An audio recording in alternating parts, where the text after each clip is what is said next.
Dragon's Dogma 2, let's keep on hoping for something amazing. Today, what I want to do is go over some of the highlights and stuff that I found most interesting from this behemoth of an interview. So let's jump right into it. So they started out with IGN asking Itsuno what kind of game Dragon's Dogma 2 is. His response was, "We wanted to make this an action-packed experience that takes place in an open world. It's an action RPG, an open world game, and a game with action combat by Capcom, which means there's been tons of work put into that part of it, primarily by our Devil May Cry team. And it is..." Wait, that's really good. Devil May Cry is a good franchise no matter what.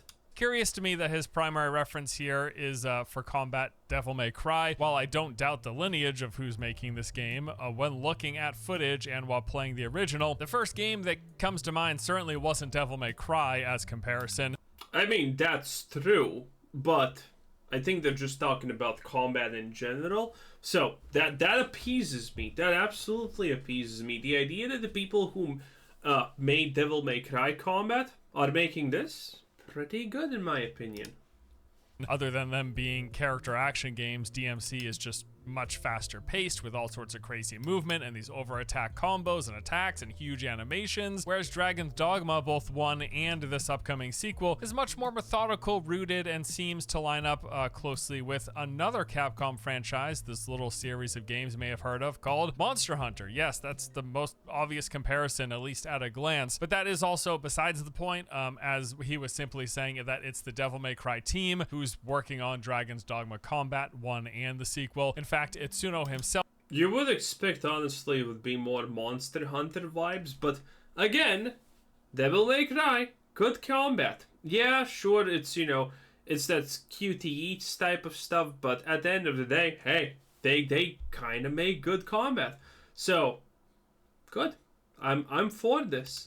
If you didn't know, was a lead developer for Devil May Cry, where he used his prior knowledge from working on fighting games to help develop Devil May Cry's combat, and then from Devil May Cry he moved on to Dragon's Dogma, and that experience informed how they made combat for that game. Even if the combat isn't a surface level one-for-one, a direct comparison to the Devil May Cry franchise, they look very different. It looks a lot more like Monster Hunter, but it is rooted in experience with the Devil May Cry franchise, but for what it's worth. Continuing to answer the question of what kind of game Dragon's Dogma 2 is, Itsuno said, "What's most notable of all is that it's a single-player online party action game. Even though you play it on your own, you can experience the enjoyment of getting to play as a group. To be more specific, there are characters known as pawns or followers that accompany your character, the protagonist. You recruit one on your own, and then you borrow 2 created by other players to form a 4-player party." Now, as mentioned, I like that idea. I always say that it's better that games like this, or any game honestly,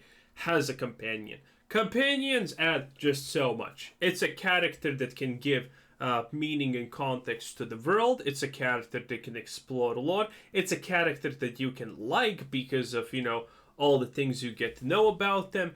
And the most important part, hey, with a companion, you don't feel lonely. At least it's something. At least it's something that doesn't make you feel alone.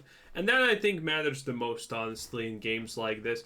Because running around solo, yeah, sure, appealing if you're an Elder Souls player. True, I get it. I do it also. But, sometimes you just want a little bit of companionry. So, something like Follower is really good.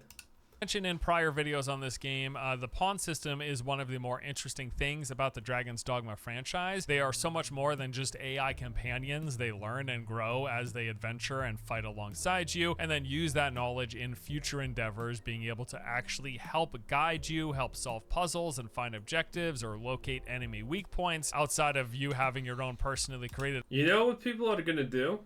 They're gonna make like groups of only mages, of only archers and things like that, and then just, one-shot things in the game. That's what's gonna happen, and it's gonna be pretty funny, honestly.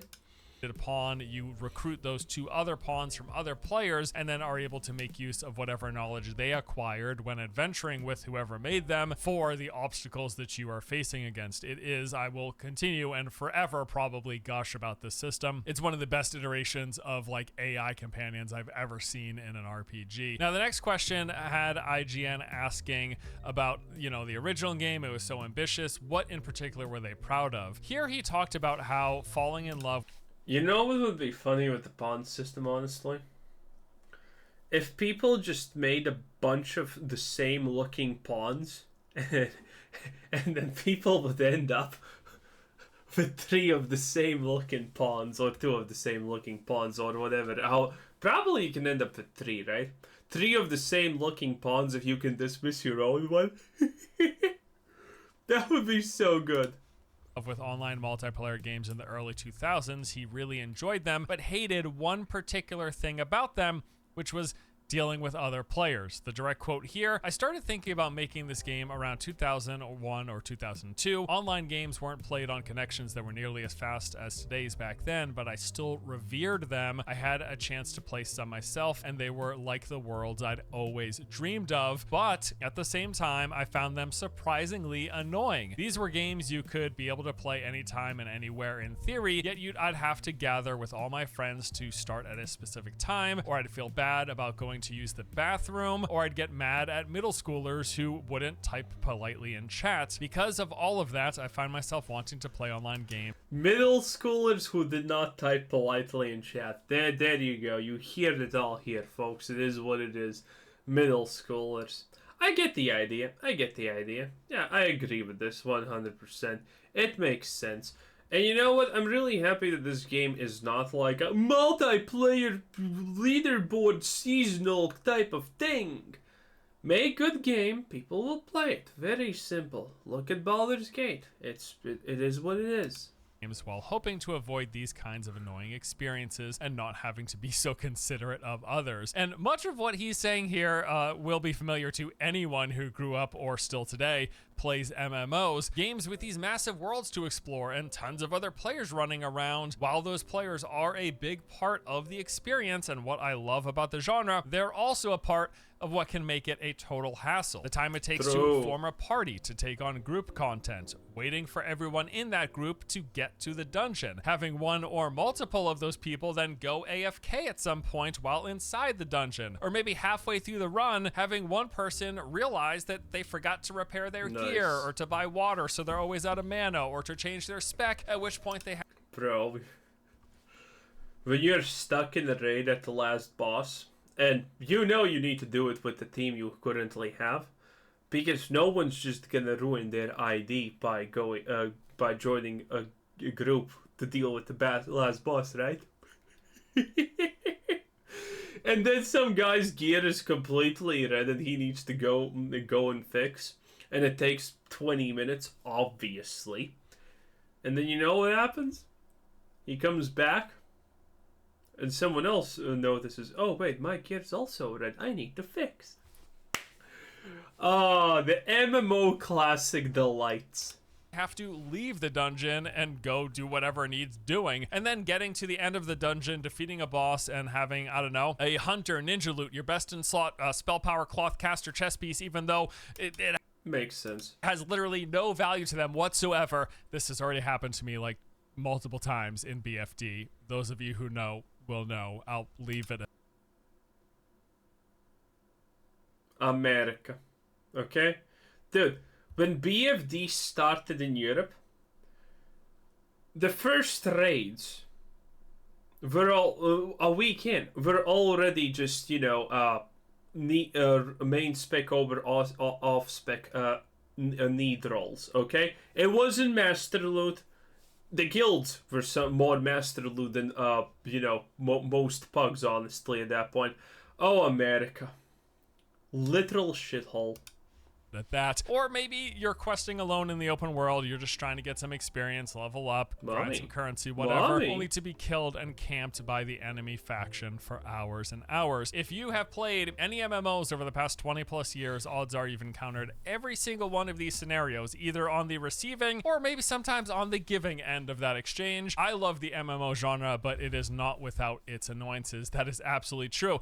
Now, what does any of this have to do with Dragon's Dogma? Well, Itsuno went on to say that he wanted to make a game that did two things. He wanted to create an RPG that wasn't a chore to play, and wanted to make an RPG you could play alone that still felt like an online experience. He said, I created Dragon's Dogma by combining these two ideas. I'm proud that it feels like playing with friends even though you're alone, and that it's an RPG with action elements that feel just as fun as all-out action games. And outside of the combat, I would certainly say that they did a great job with that particular element. While playing with AI companions, it's never going to be the same or as dynamic as playing with real people. The pawns are about the closest attempt I've ever seen in any RPG I played. With all the different interactions that they can have with you, with each other, with the enemies and bosses.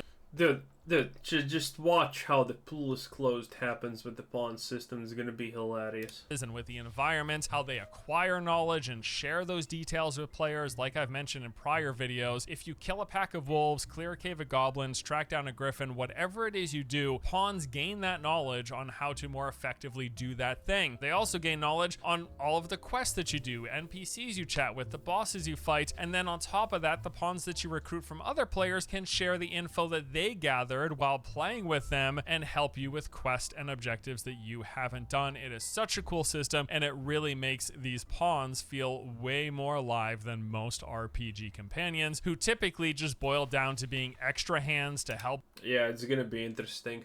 Hey, I said this already. I think this is gonna be like the perfect game for me, because when I play games like this, and we can easily call this like Fallout-esque type of a gameplay loop, that, well, you pick what you want to play, you start playing, and then you do the things that you want to do.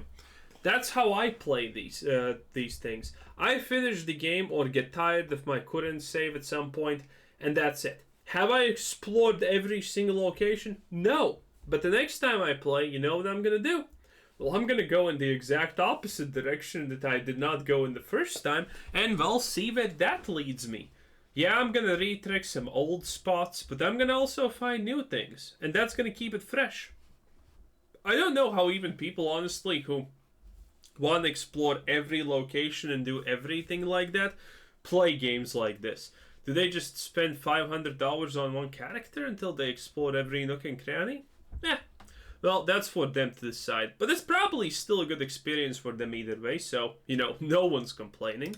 With you in combat encounters and occasional quip machines, which, hey, pawns do be quipping. There's no question about that. Lots of quips with the pawns. They're saying a lot of one-liners, but they're also a whole lot more than that. It's such a fleshed out system. Now, the next few questions in the interview were a bit about the development of the original game, where we learned they had actually intended and tested having the Beastren race of characters in the game, but the tech for the original just wasn't there, rendering all of their hair bogged down the system when there was too many Beastren on screen at one time. That's not a joke. That's actually what they said. They wanted Beastren. The hair was just too much for the game console. Also, in making the original, he mentioned that Capcom was really caught by surprise with just how much time and manpower it took to create this open world RPG, whereas right from the start here with the sequel, they were prepared for the scale, for the amount of dev time, and for the budget requirements, and as a result, this sequel is much closer to what... By the way, they were not necessarily the original Dark Souls, but they kind of were to a certain degree.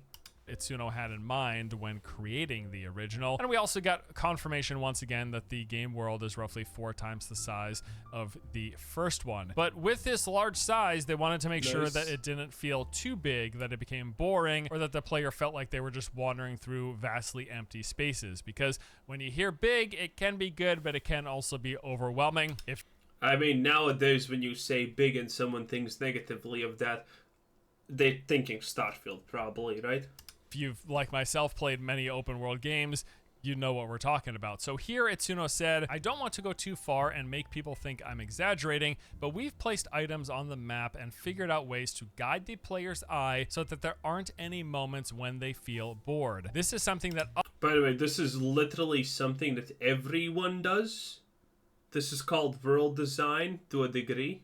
Other action games often do as well, and one of the basic elements in such games is the ability to see your destination while being unsure of how to get there, moving from scene to scene. We were able to give a lot of consideration to this kind of... This is, by the way, the most classic way that you do things. For example, Fallout New Vegas.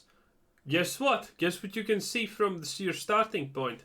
Your destination. Plus, it's also marked on the map. But this doesn't have a map, so, you know...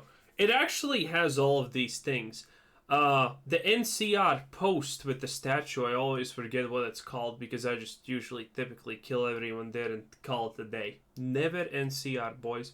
In any case, you know that. You can actually see that location from so far away. Okay? So that's a destination. This is what every game does. Well, at least every semi-decent game.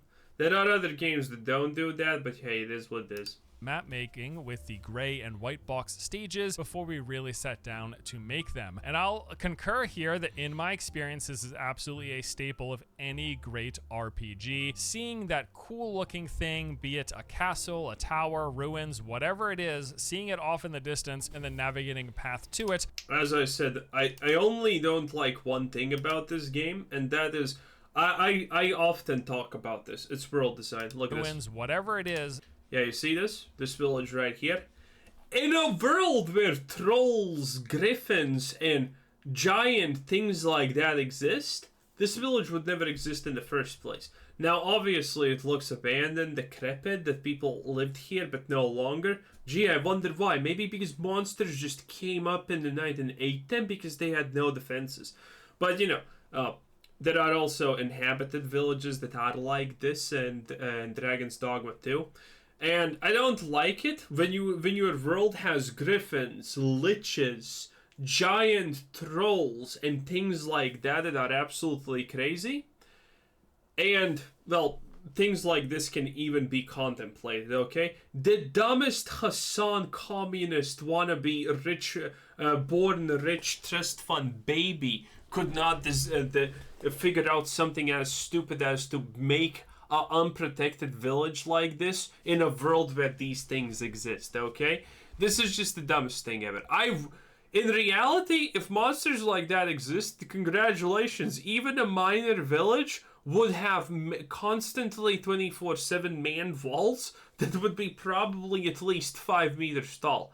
It would be pretty insane, okay? But we don't see that. Even the biggest actual fortified locations that we have seen so far in Dragon's Dogma 2 are not actually that fortified, okay?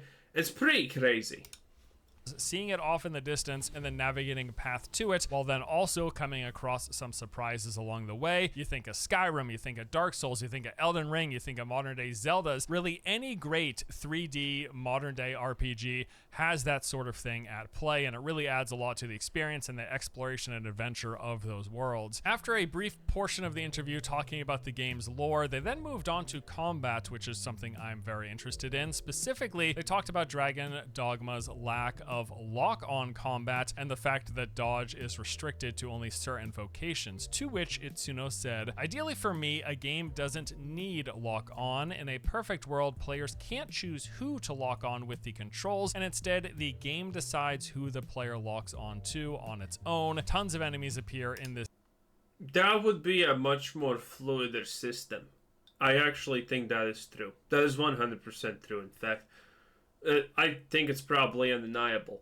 The reason why you can't lock on your own in a lot of games like Dark Souls, for example, is simple because the game can't predict what you actually want to target in certain situations or which direction even you want to be facing in some of them. So a game that automatically locks on because it's smart enough to understand what you want to do is better than you manually locking on, obviously. But currently, manual lock-on is technically the best thing that we have because, well, we can't just predict player behavior that much. this game as well, making it very difficult to manually lock on every time. Now, I'll say this can be true. Typically, I'm more in favor of giving as much control as possible to the player, but this has been done successfully with many games, with a caveat though that it has to be done well when the game is deciding who to attack for you, right? Like, removing manual control is something that can feel very jarring when it's done poorly. Typically, I will prefer that games are either 100% player controlled directional attacks like the Souls series, or manual locking if you have that. Bro, this is just don't do it, okay? If you're playing the warrior and this is the warrior, and and someone's playing like the rogue character, just don't, because it's such a contrast watching this. Like, look, Controlled directional look at this. attacks. Spastic millennial versus decrepit boomer. This is literally the situation. One is making 50 trillion Fortnite structures a second. The other one is just destroying a Minecraft dirt block. It's not even close, boys.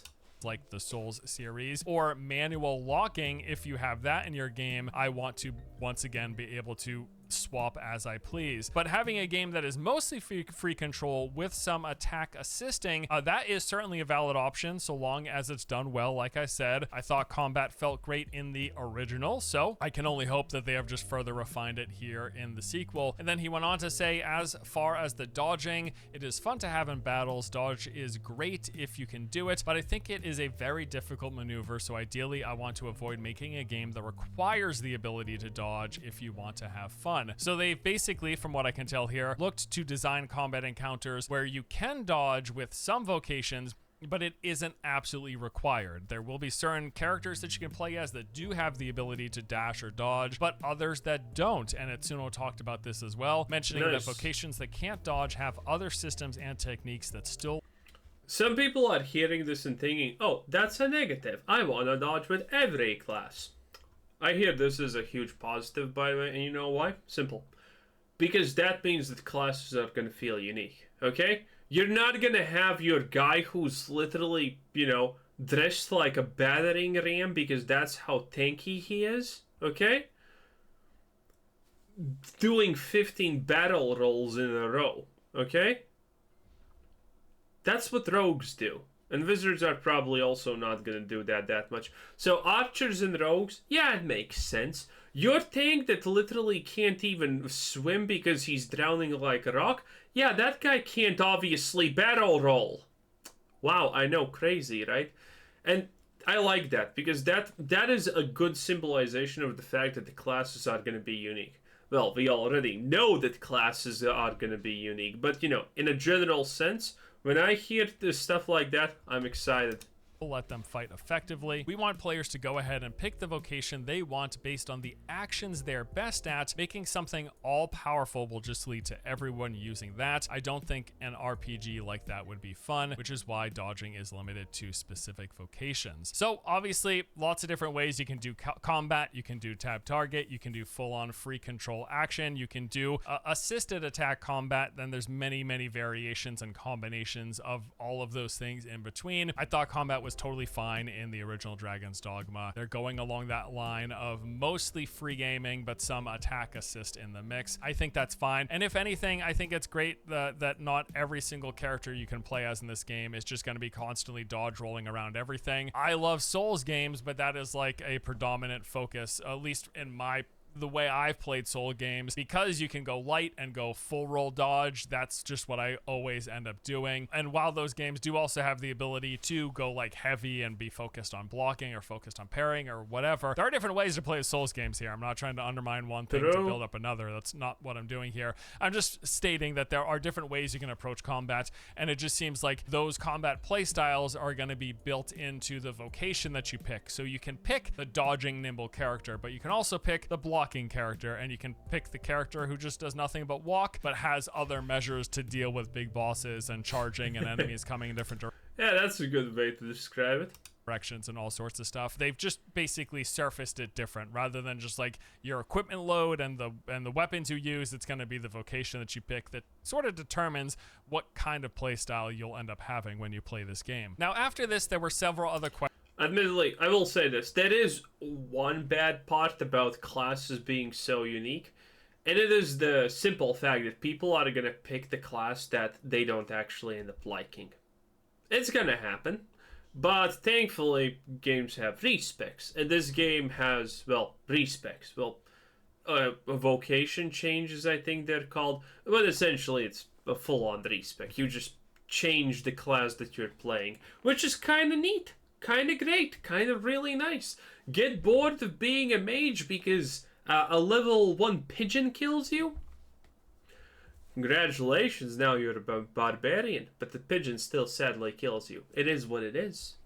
Questions here where they talked a bit about some of the game's role-playing mechanics. They talked about having this in-depth character creator, which from what we saw does look pretty good. They also talked about things like NPC relationships in the game, romancing. They talked about the inspirations for the world of Dragon's Dogma, as well as the addition of things like large-scale enemies like yeah, you know, it's the basic stuff, but there's not too much information on that, I guess. Anyway, that was Forge's Gaming. 10 out of 10. He did not even have a piece of hair that always sticks in his eye. And I need to get a haircut. Anyway, this was Kuzar said, thanks for watching. Subscribe if you haven't already, and have a nice day. Bye-bye.